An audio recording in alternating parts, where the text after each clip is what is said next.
now listening to the Cowboy from Hell podcast.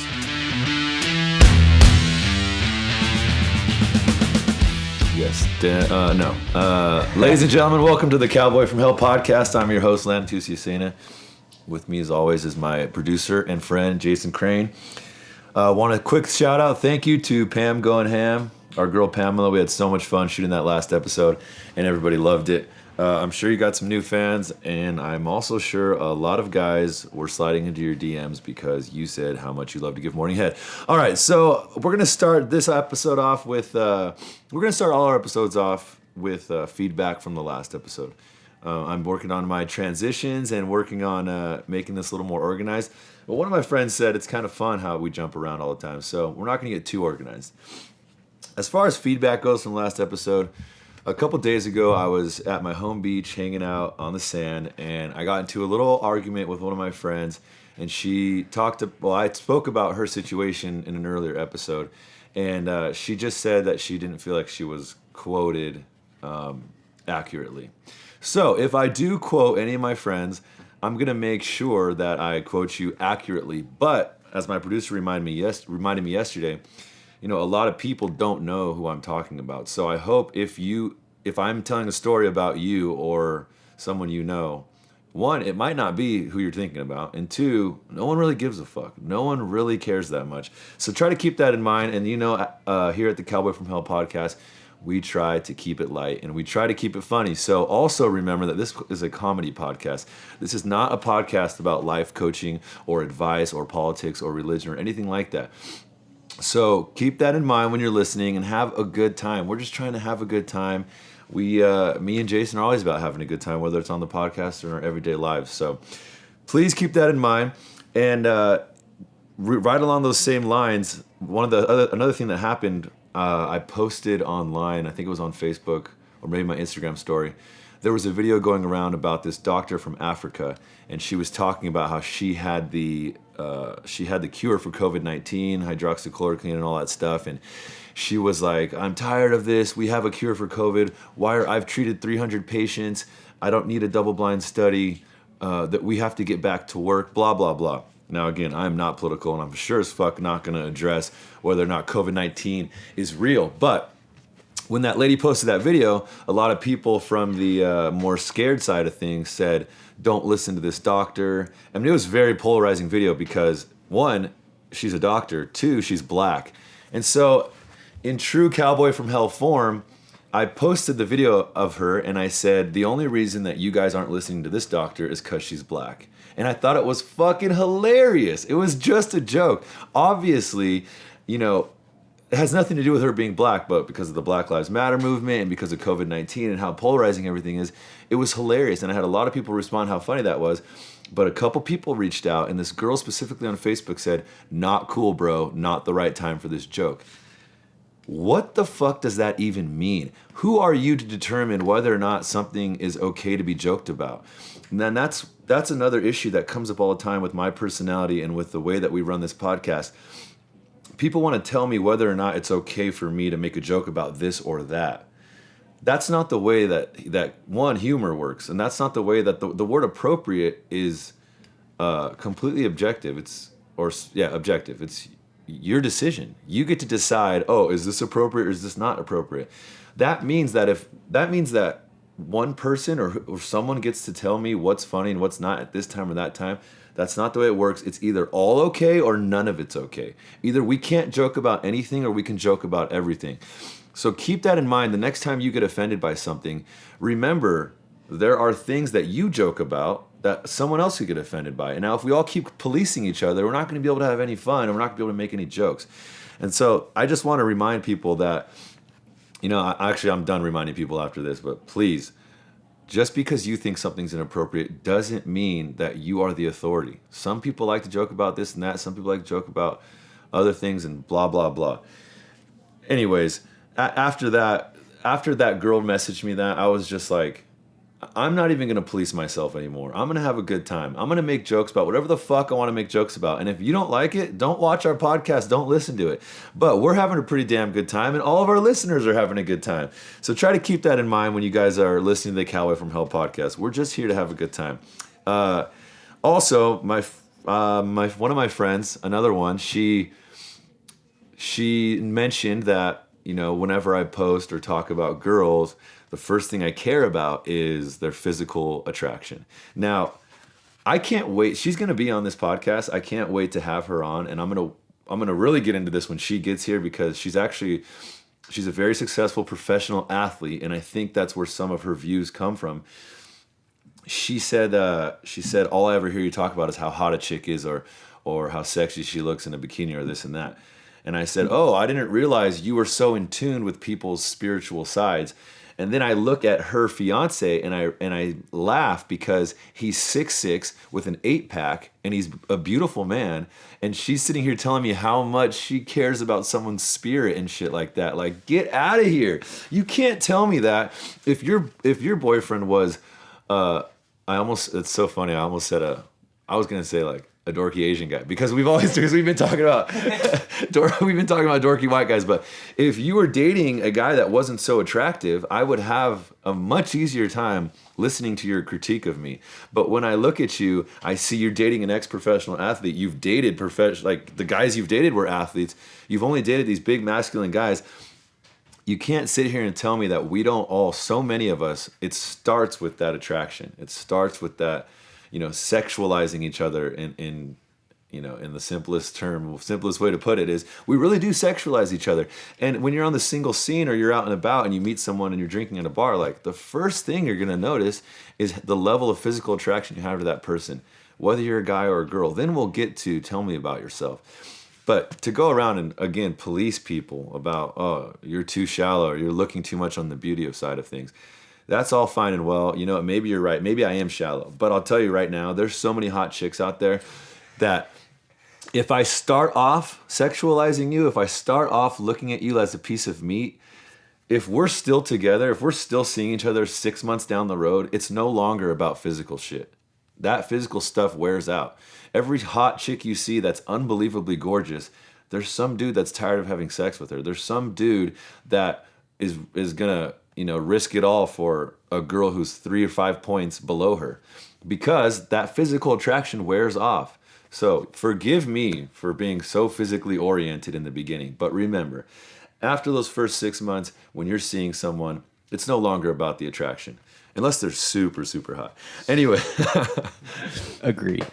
Moving on, if you notice the t-shirt I'm wearing today, it is Life. It says Life Rips, and life does rip. This t-shirt is a Chris Delia t-shirt. Chris Delia is one of my favorite comedians. Currently, right now, Chris Delia, Brian Callen, there's a lot of guys getting canceled in Hollywood, a lot of comedians. There's a lot of conspiracy theories as to why that's happening. Delia specifically was interesting to me because I went through a similar situation. Without getting too much into the details, some girls complained about him contacting them before they were 18. Now, I've never had to deal with that, thank goodness. But after the messages came out, and it looked like anytime he contacted a girl when he found out they were not 18 yet, he just stopped messaging them. And so this is like 4 or 5 months ago, and now we find out nothing illegal happened. He wasn't actually participating in anything illegal, but he's fucked. He's totally fucked. The podcast is gone. His acting career is most likely going to be over as well. And now it's such a gnarly situation for guys that get accused of anything. And I posted on Facebook once as a joke. I said, if I get famous, which one of you are going to cancel me? Which one of you are going to come out with a story about what I did to you or what I said to you? And it was 100 comments, and everyone was joking around. Like, my guy friends were like, I can't wait to tell about that time you assaulted me.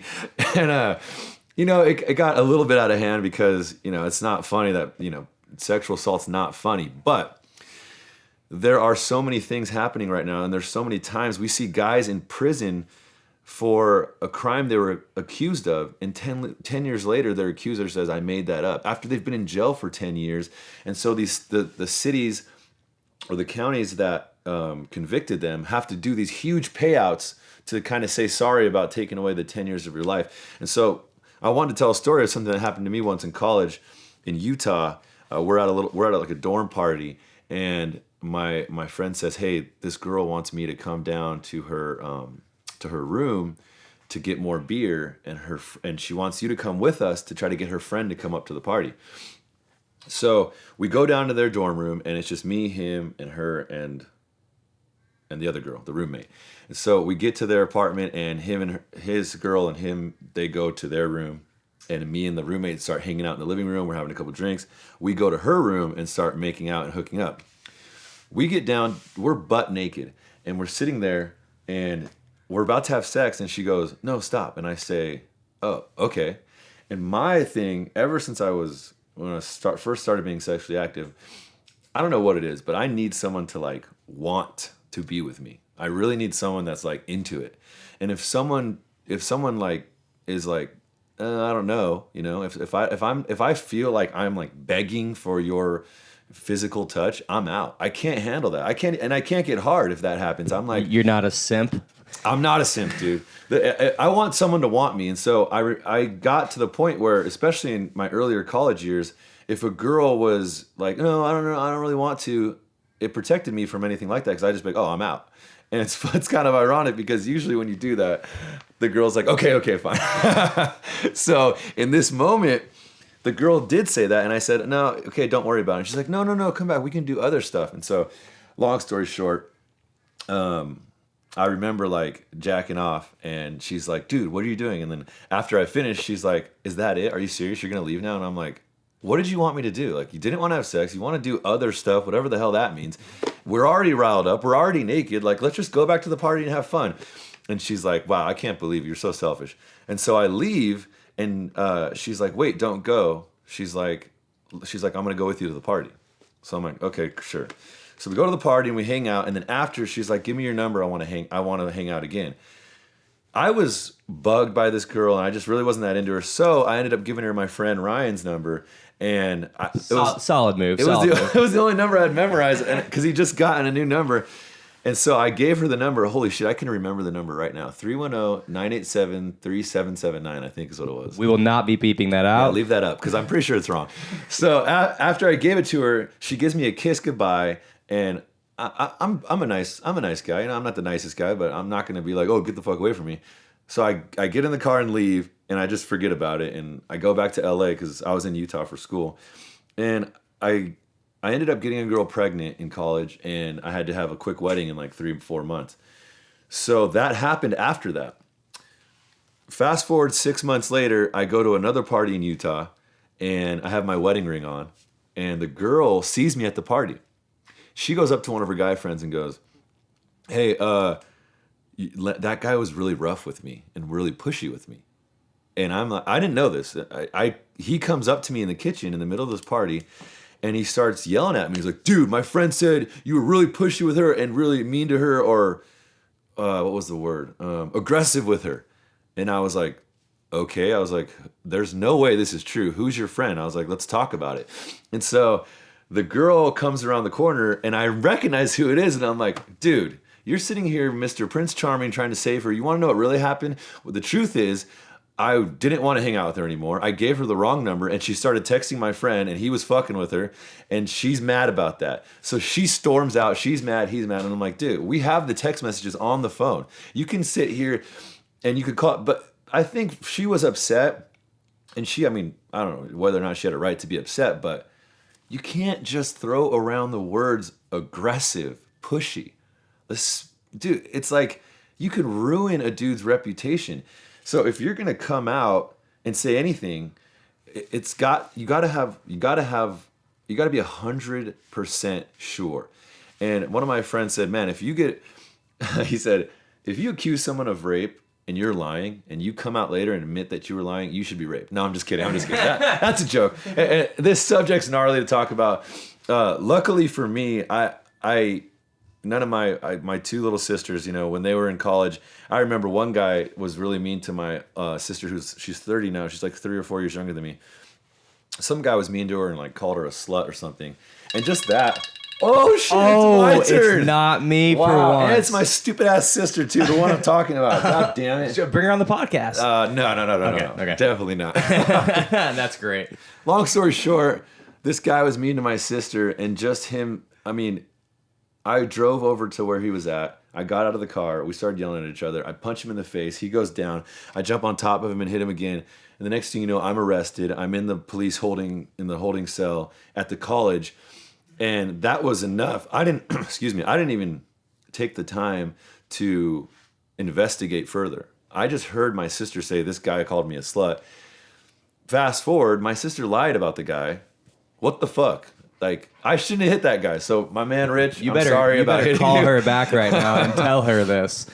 This is such a heavy subject to talk about because, like, we want to protect people that are victims, but then lying about it can create another victim in the person that was lied about. And so, it's just a really interesting subject to talk about. And I wanted to share my story because it happened to me before.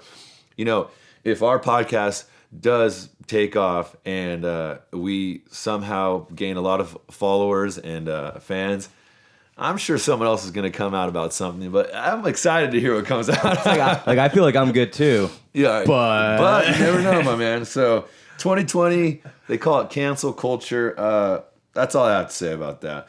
One of the subjects of the day, so we just did feedback, now we did a current event, and now we're going to the subject of the day. So the subject of the day today, I mean, I have a million of these in my phone, but we just talked about this at the beach yesterday.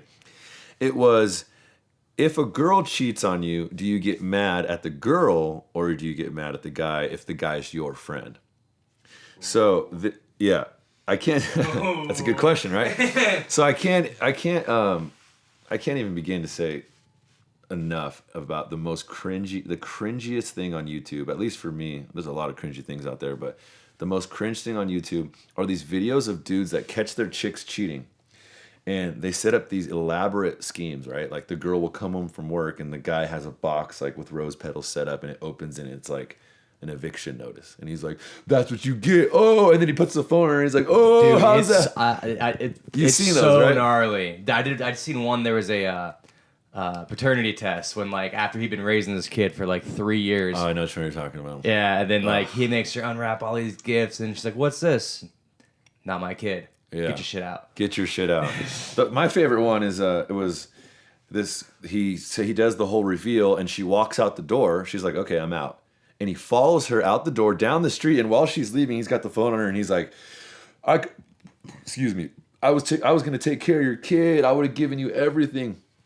And his voice cracks because he's starting to cry. She doesn't give a fuck. She's just walking away. It's like, bro.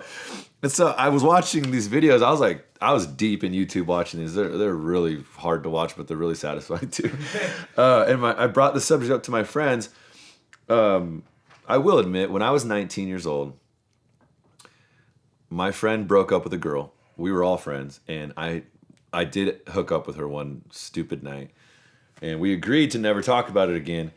And they ended up getting back together. It was a fucking mess. After that, she told him, just so you know, your friend was in love with me and kept reaching out to me. And he wanted to, like, date me. And about me. And I didn't know that until, like, months later. He just stopped talking to me. And I'm like, bro, what's going on? And he goes, well, she told me what happened. So I said, okay, well, I feel better now. I'm like, I'm really sorry. That did happen. You guys were broken up. I shouldn't have done that. But I hope it doesn't. And he goes, what are you talking about? That's not what she said. She didn't tell me you guys hooked up. She just said that you were, like, in love with her. And I'm like, dude, show me the receipts. Show me the text. Show me the emails. What are you talking about? That's not what happened. He's like, oh, she deleted them. Dude, come on. Long story short, they're married now, and I wish them the best. But it brings up a super interesting subject because that's happened to a lot of people. My take on it is this. If my chick that I'm dating comes on to any of my guy friends and she's aggressive and she comes at you, go ahead and fuck her. But tell me about it, please. Because she's out. Just tell me about it so I can move on. And you know what I mean? She's out. I'm not saying go after my chick, but if that happens, and if you feel like you have a shot with one of the girls I'm dating, with the girl I'm dating. Whoops. If you feel like you have a shot with the girl I'm dating, go ahead and take your shot. And if she bites, have a good time, but just tell me about it after. You're still my boy. Because our friendship's not based on that. Our friendship's going to be based on a lot of other things besides that. But tell me about it so I can move on. Because the reality of the situation is, if I'm dating a girl and she's hopefully she's so hot, you're not going to be able to say no. But if you can say no, then she's not hot enough. No, I'm just kidding. Well, kind of not. Not really kidding that much. Like, that really is how I feel about it. And some of my friends are like, oh, if one of my boys ever did that to me, I would never forgive them. It's like, dude, girls are aggressive nowadays. You've heard the song Blurred Lines. It's 2020. So I've got this, me being a dorky white guy, I'm friends with my ex-girlfriend still. So she tells me, long after we're broken up, we're good friends, she tells me that she hooked up with like one of my best friends, and he hadn't told me about it yet. And I didn't give a shit. Yeah. So I kind of I tagged along. I was like, hey man, like what happened, blah, blah, blah. And finally I told him I knew, and dude, the look, he's like, oh my God. Are you like? What, are you why okay? Did he just tell you? I was like, bro, I don't give a shit. Yeah, why didn't like, he just tell you though? I don't know. Like, I bet you're not that close with him anymore. No, it's one of my best friends in the world. Oh, he is? Yeah. But it's just funny. Like, he was but he's just like the nicest guy in the world. He's also a very dorky white guy. Dating an Asian chick. Fuck. That's so funny. Oh my God. The look on his face when I told him that I knew, he's like, how'd you find out? I was like, she told me, bro. Yeah. Like, we're all friends here. It was great though. Yeah, I'm glad you had that attitude about it. I'm glad. Like, that's a great example of how it's, in my mind, how it's supposed to work. You shouldn't end a friendship for something so trivial. We all like to get our dicks wet. You know, Cardi B just came out with this song, WAP. We know what that stands for, wet ass pussy. It's like, we're all obsessed with having sex with each other. So if it happens, like, just chill out. It's not the end of the world. You shouldn't end a possible lifelong friendship because someone bangs someone else. I mean, definitely end a relationship for that, but not a friendship. Anyways, I'm going to get a lot of feedback about that one. Questions from the homies. Our questions from the homies were so good this week. I don't know if I can get to all of them. Maybe I can. I think I can. So our first question came in from our girl Jaylyn. She asked a great question. She said, how much do guys focus on a girl's social media? Like, how much do we weigh a girl's social media? I'll tell you right now, I have dated girls who have the worst social media accounts ever. It's like, the way I see Instagram is I want to remember all these things. It's like a photo journal. I get to look back at the good times. I can look back in my early 20s and see some really fun memories. And it's on online. So I don't have to worry about carrying around a scrapbook with me. I don't have to worry about a photo album. It's all right there. I love Instagram for that very reason. I've dated girls, when I see their Instagram, it's literally just pictures of them. I don't know what the fuck they're trying to do. It's hard to look at sometimes for me, but it's never been a deal breaker. Never at all. I just have been like, wow, this is the worst Instagram ever. Oh, this is the worst. It's a TikTok oh my God, seeing a girl's TikToks is just brutal. But again, we don't really weigh it that much. It's just not that big a deal for guys. Even if she posts a shit ton, whatever. I don't. At least personally, I don't know if you do. I just don't care. I don't really give a shit. But it's not a deal breaker, right? No. Yeah. Well, and it's like, I mean, I like looking at her ass. Like, she's my girlfriend, dude. Like, and that's a whole other subject. Like, how she posts. Like, yeah, I don't care. Do you? That's a good question, though. No one asks anything like that, and I think girls, at least I have a lot of friends that are girls, and they are very conscientious about that. But just know, ladies, guys don't give a shit. There's a lot of things we don't give a shit about. I mean, someone asked, do you prefer fake titties or real titties? If you can suck on them, they're real. I think someone else said that. I think that's a joke from someone else. Joe Dirtline. Why's grass green? Why's boobs good? Yeah, well, I don't know why, but we don't really... It's just not a deal breaker as far as social media goes. My friend Hudson, I don't know if I should share their social medias. I don't know. It doesn't matter. He sent me a great question. He said, if you're getting a text from a girl, it's a late night, it's clear what this text is about, right? She wants to hang out, but you know she has a boyfriend. You don't know who the boyfriend is. You're not friends with him, but you know she has one. What do you do?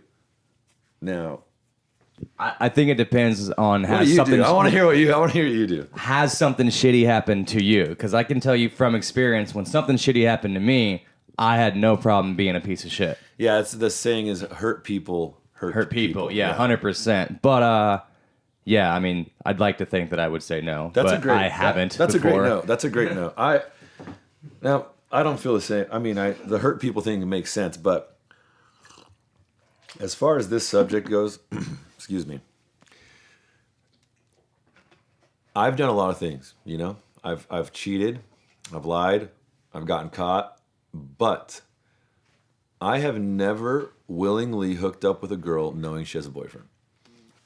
And the reason why is because There's so many chicks out there. There's so many hot chicks out there. There's so many willing, beautiful women out there. If I know a chick has a boyfriend, I'm just, all I can think about is this fucking sad dude in bed, looking up at the ceiling, wondering what she's doing. I just don't want to. Okay, that's not true. You know what? I just lied. There was one time I hooked up with a girl knowing she had a fiance, but I fucking hated him. And I can't. 2 for 2 on that one. I remember I couldn't. I really didn't like the guy for reasons I don't need to share here, but I fucking hated him. And they were engaged. And I remember I had gotten in a little argument with him. And he's like such a beta that he was like, "What are you going to do, beat me up?" And I know I couldn't. You know, I'm 6'4", 220. This guy was like 5'6", like 150 pounds. I'm not going to physically beat this guy up, even though I wanted to. So instead, I banged his fiance, and it was very satisfying. So I have done that, and it was for revenge. But I've only done it once, and it was only for that revenge because I really do feel bad. Like, are they together? No, they ended up not getting married. Ah, God, so many people are gonna know who I'm fucking talking about. God damn it!